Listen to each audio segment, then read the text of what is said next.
Fisa documents were released revealing that anti-Trump dossier was a main source in obtaining the warrant, the Fisa warrant, to spy on the Trump campaign leading up to the 2016 election. Well, Tom Fenton, the president of the government watchdog group Judicial Watch, fought for the release of these redacted documents and is now urging the president to declassify them. He's here to explain. Tom, good morning to you. Good morning, Steve. How are you? Okay, I'm doing okay. I'm looking at the documents. There's a lot of Sharpie in here. There's a lot of stuff that's blacked out. We have no idea what's in there. You think the president this morning could call somebody and declassify it, and then we'd know what they're hiding, right? Well, that's for sure. Devin Nunes, the Bob Good lad, is suggesting that there's other material in there that is classified right now but doesn't need to be classified. And we already see from the material that was released over the weekend that the material that we were told, they couldn't even tell us existed one way or another, didn't need to be classified. And we know why it was classified. It wasn't because they were protecting national security secrets. It was to cover up misconduct by the Justice Department and the FBI in misleading the courts by using this dossier in a dishonest way to gain a warrant to target the Trump team. Right.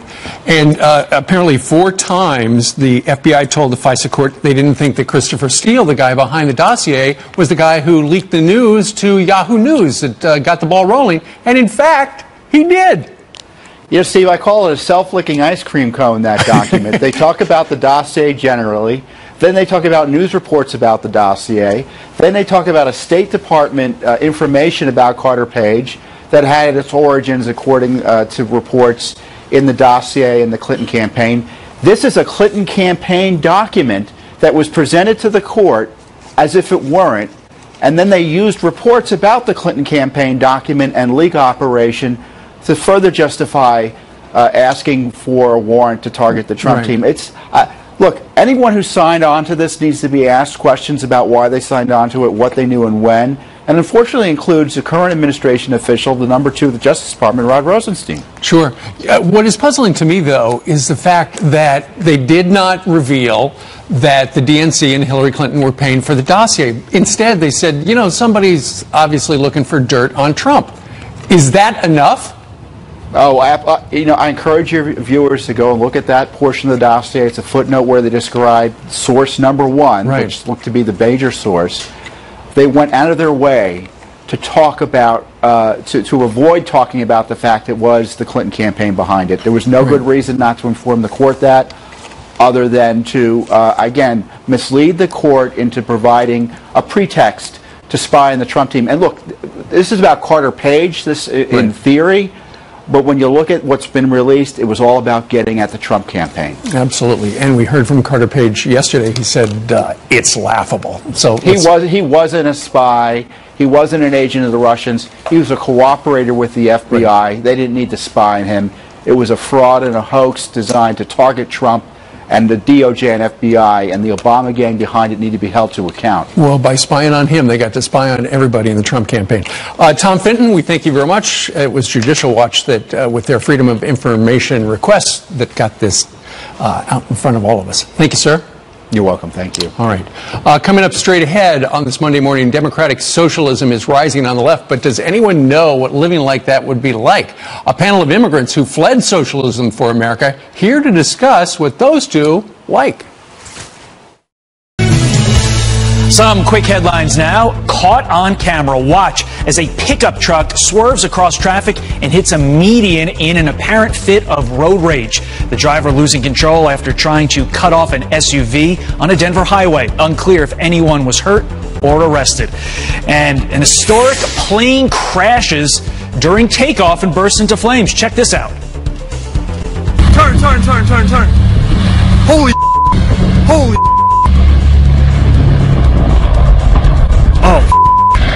The World War II plane going down in an airport outside Austin, Texas. All 13 people on board got out safely, but one person had some serious burns. 7 others have minor injuries. Ainsley, over to you. All right, thank you, Todd. Democratic socialism is on the rise among the progressive left. Capitalism has not always existed in the world, and it will not always exist in the world.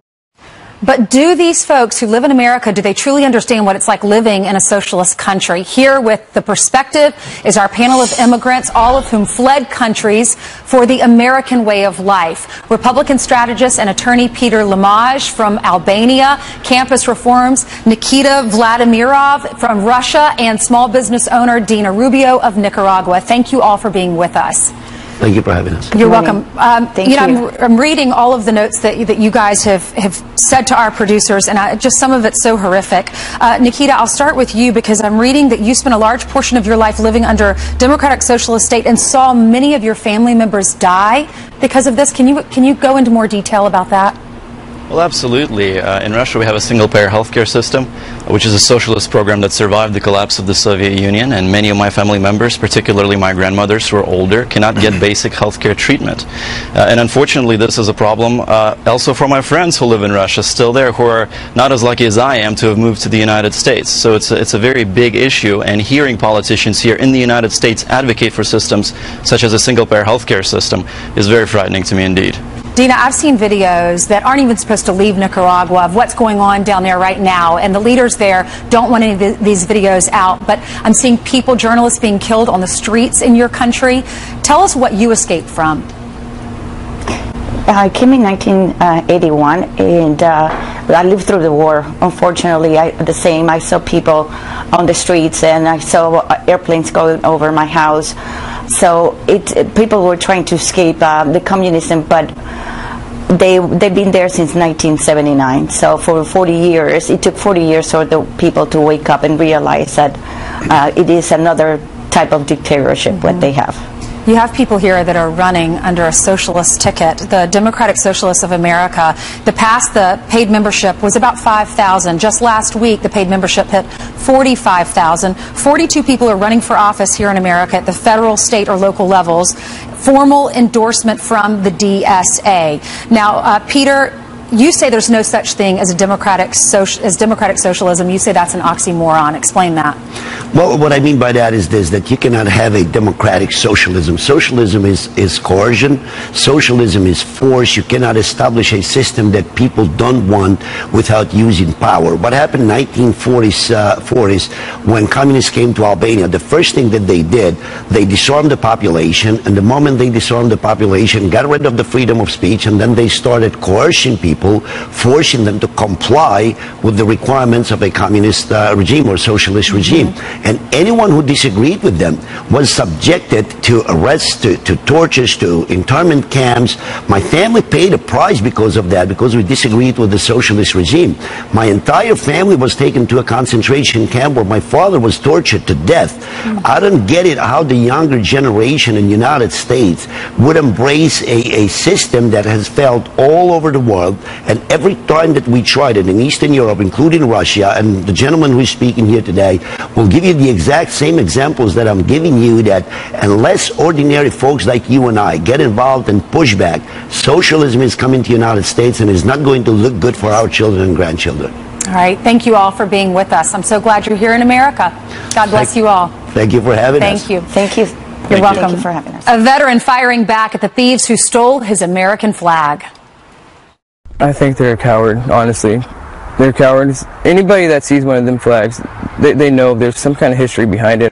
Well, guess what? The community's rallying around that guy to help a hero. Plus, what did Janice do this weekend? She crawled through the mud for a very good cause. We're going to tell you about that coming up. But first, happy birthday to Daniel Radcliffe. The Harry Potter star turns 30 years old today. You're a wizard, Harry. I'm a what? A wizard.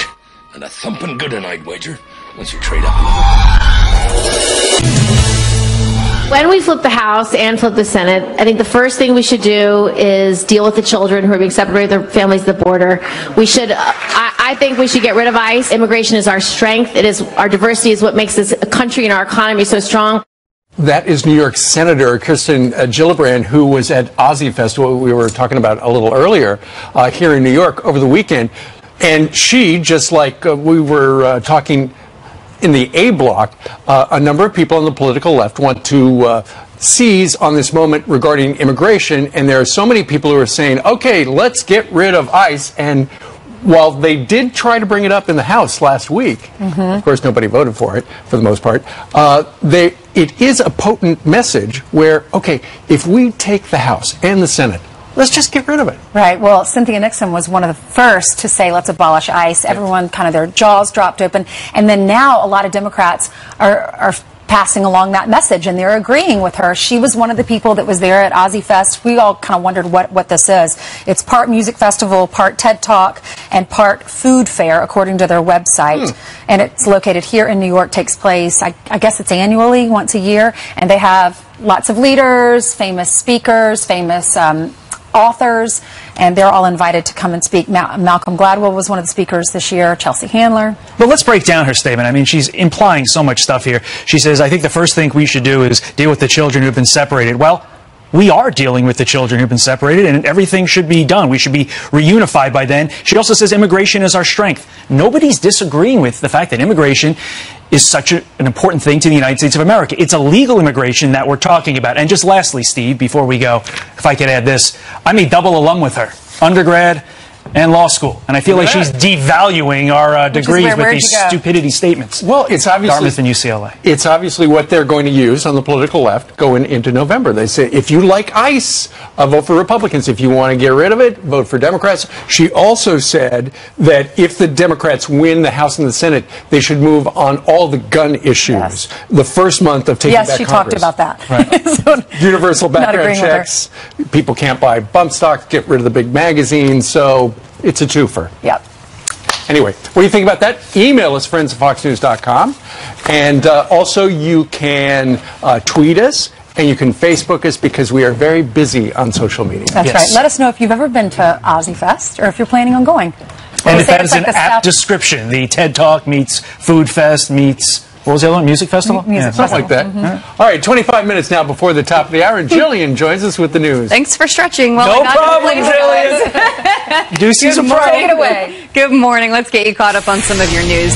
And this news to get you updated on today. The Coast Guard will try to pull out the doomed duck boat from the bottom of a Missouri lake. 17 people were killed when it capsized and sank in a storm last week.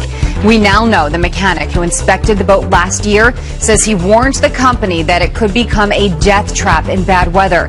He told his family they would never ride the boats again. The family, who lost 9 loved ones in the accident, now sharing this photo taken before the deadly ride. So tragic.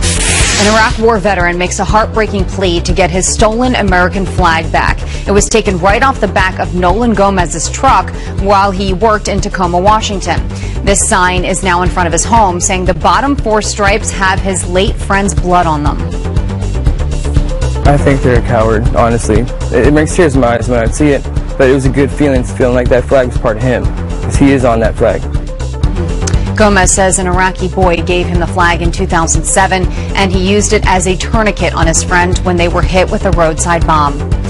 A new app could soon reveal how much coffee you need to stay alert. The U.S. military has developed an algorithm to figure out how much caffeine sleep-deprived soldiers need to operate at optimal alertness. According to research, people who don't get enough sleep should drink 2 cups of coffee when they wake up, and how about it, another 2 cups 4 hours later. Developers hope to use that research to create an app to help coffee lovers know exactly how much to drink.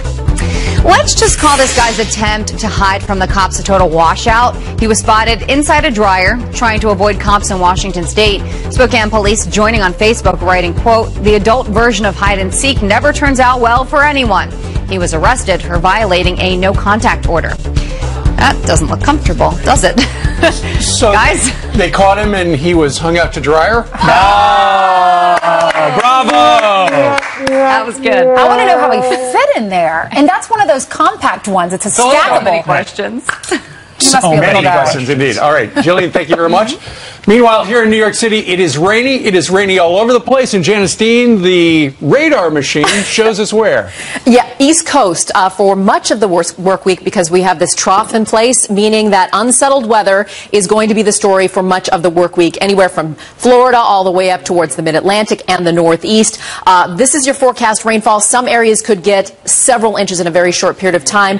So the Mid-Atlantic region, that's where we're concerned because they are waterlogged here. So any more rain is going to cause a pretty bad situation pretty quickly. So on alert here. The other big story is the heat across the south and the southwest, where we have heat advisories in place. There are your heat advisories, especially across Texas again, where they've been dealing with over 100 degrees for the last week or so. There are your forecast highs for Tuesday as well. We'll get a little break across Dallas, but then up again past 100 degrees.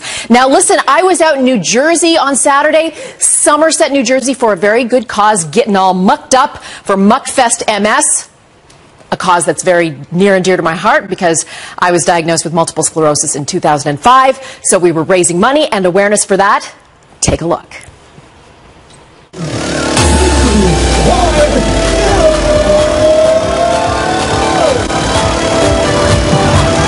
We are at Muckfest, the 7th annual, helping the MS Society. We are getting dirty, my friends. What can I expect? This is my first Muckfest. You expect it to look like this? Absolutely. Lisa, tell us how it's going. This is a great event. We have over 3,000 participants. We're raising lots of money for the MS Society, $30 million throughout the series. Are we done yet? Will this next Now, it was a rainy day on Saturday. No, actually, it was beautiful during the morning, and then the rain came in the afternoon. Yeah. But it didn't matter. We all got mucky. That looks like so much fun. It was a lot of fun. I will say it's pretty grueling.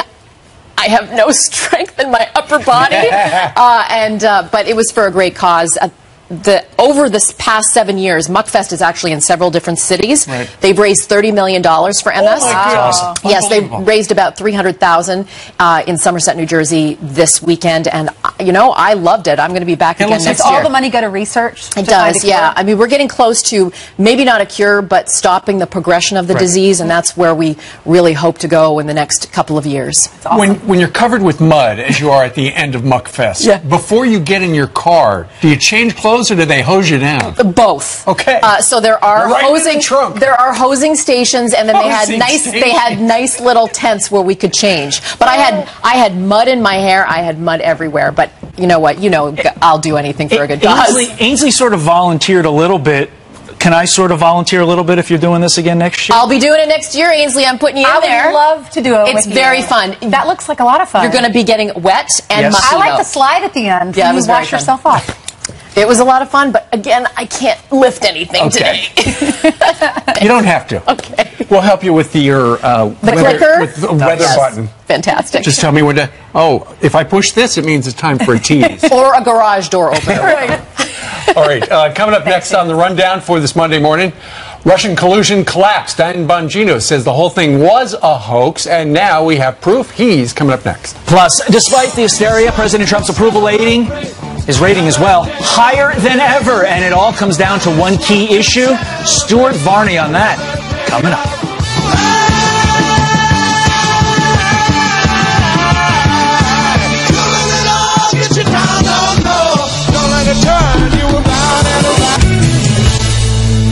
Good morning and welcome back. Some quick headlines now. Uber and Lyft passengers in this back seat have live streamed for the world to see without their knowledge. Now that St. Louis driver Jason Gargak has been suspended from Uber and fired from Lyft. According to the St. Louis Dispatch, Gargak posted nearly 700 rides online.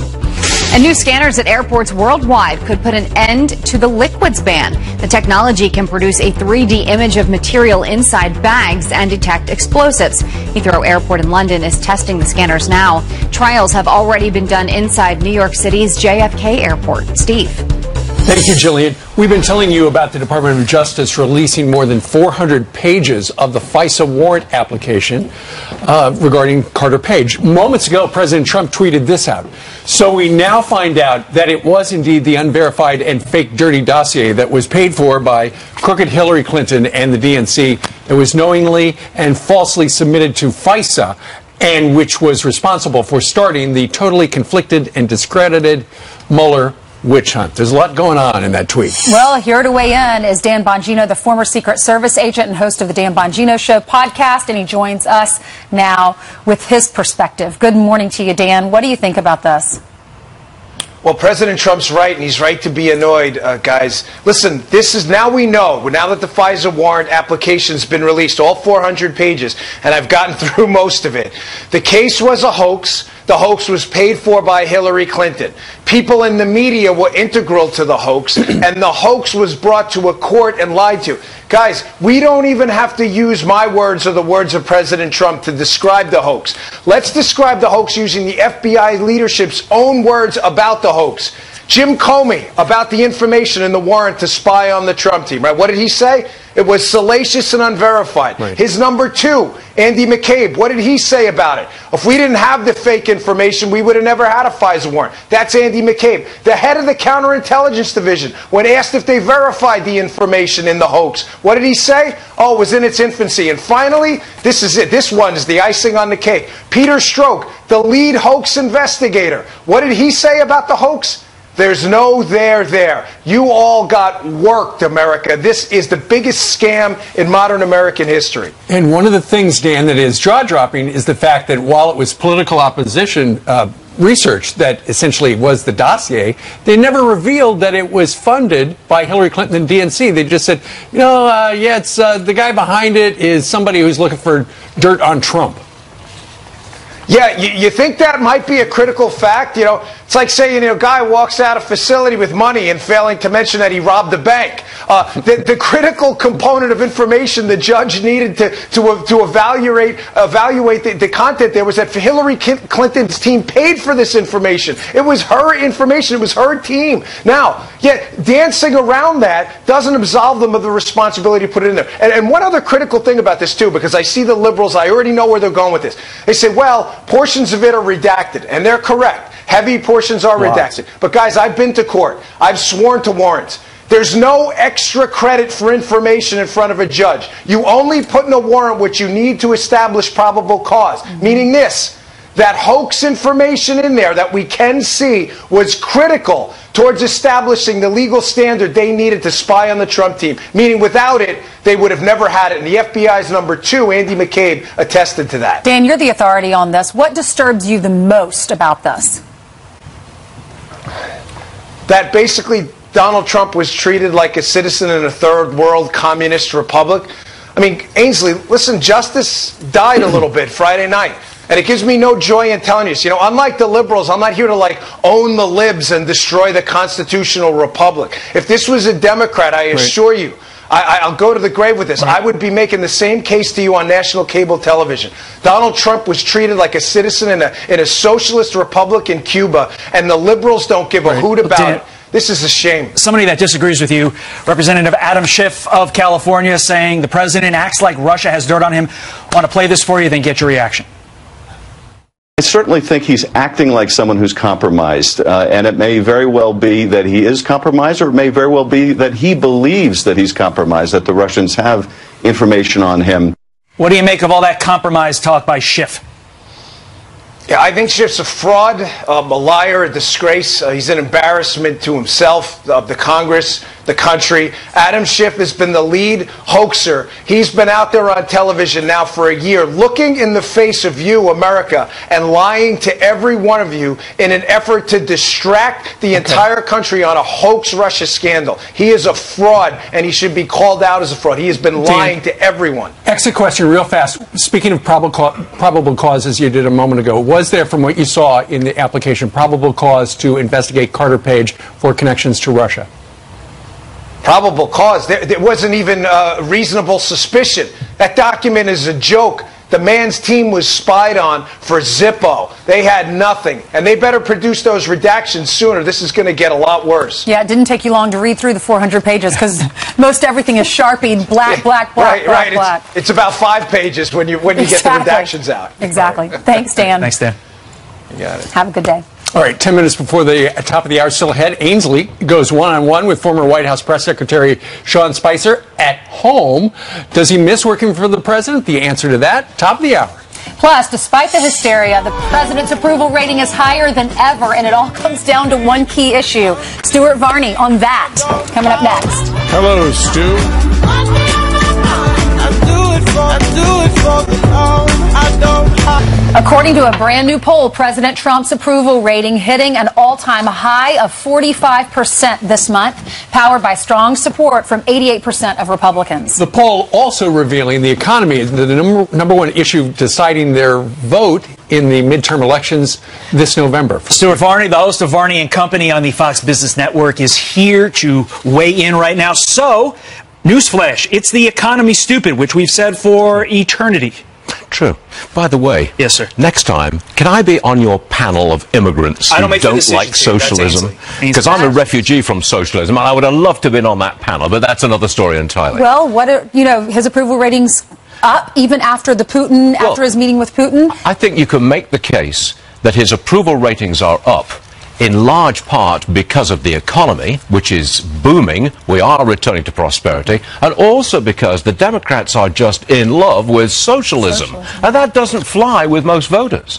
Real quick aside, if I may. When I left England in the 1970s, railroads, car companies, airlines, steel companies, coal production, electricity production, and a lot of road haulage, trucking, was run by and owned by the government and run into the ground. That was socialism, and I left it because the economy was just tanking. So I come to America, free market economy, giant country, opportunity all over the place, and away we go. You never regretted it? No, not for one moment. Real quickly, ever since the president left Helsinki a week ago today, there's been so much negative publicity about how it all worked out, and yet exactly. Going up. Now, this is a poll from the Wall Street Journal, NBC.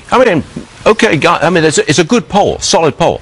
It was taken during and right after the Putin summit, when there was that firestorm of criticism of the president. And yet, his approval rating goes up. Why? He's solid. Well, it's because of the economy, isn't it? That's the most important issue to most voters. And he's got the solid support of the Republican Party, 88% behind him. He's unified the party behind prosperity. The Democrats are in love with socialism, and up goes the president's approval rating despite Putin. How about that? How about that? And this is a very big week, by the way. We'll find out this week for sure that we're growing at 4%. Historic. Wow. Big deal. All right. Look who's coming up next. Sean Spicer. We sat down with him at his parents' house. We're going to show you that, and here he is on set with us. Talking about his new book. Hey, Sean.